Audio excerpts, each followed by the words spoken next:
recent. But people before did not pay attention to that when considering curriculum, right? So you kind of say, oh no, this person's older and has fewer publications than this other one.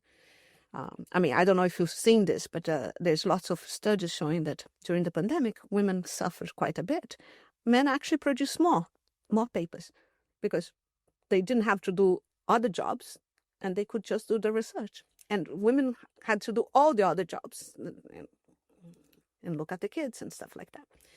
So I think the difficulty is really finding ways to make sure that things not only look fair but are fair, right? That's the hardest bit, because biological changes we won't affect, right? The women do get less fertile after 33 or 35, whatever kind of, there's some things that we can't change, but there's an awful lot that we could change, and in particular in academia, I think one of the important things is actually force people to think about invited speakers, female invited speakers.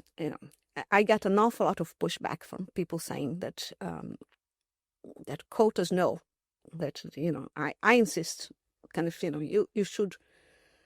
It is the place where you can intervene. We can show. If we can show role models, women doing this stuff and being good at this stuff.